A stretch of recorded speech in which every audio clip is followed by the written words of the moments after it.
დავიწყოთ აფხაზეთიდან, გაგრაში წვიმს 16 გრადუსიან ავარაუდები.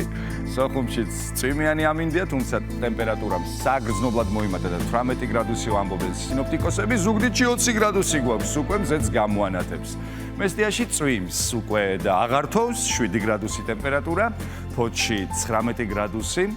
მზიანი იქნება მეტწილად, ბათუმში 20 გრადუსი დაფიქსირდება, მზეც გამოანათებს ღრუბლებიდან. ოზურგეთში 21 გრადუსი, მზეც გამოჩნდება, ქუთაისშიც 21 გრადუსი გვაქვს, დათბა აქაც, ამბროლაურში წვიმს, თუმცა 16 გრადუსი აქ ტემპერატურა.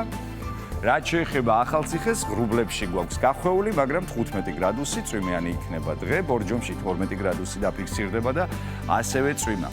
ბაკურიანში 8 გრადუსი, მზეც ამოიწვერება ღრუბლებიდან, გორში 18 გრადუსი გვაქვს, ცხინვალში 16 გრადუსი დაფიქსირდება დღის განმავლობაში და რაც შეეხება სტეფანწმინდას, აქ 6 გრადუსი ივარაუდეს სინოპტიკოსებმა.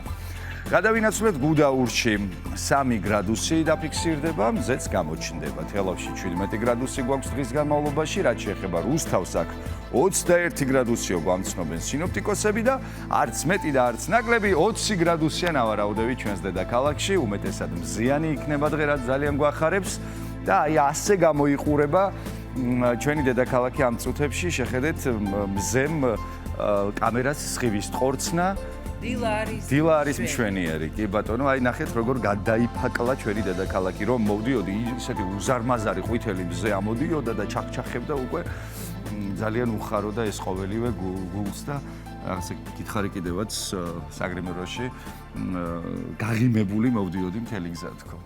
აი ეს რაღაცნაირად ღიმილს იწვევს. მე უფრო ეტყობა სიბნელეში მოვდიოდი და შეხედე ვარსკვლავი მოგიწყვი.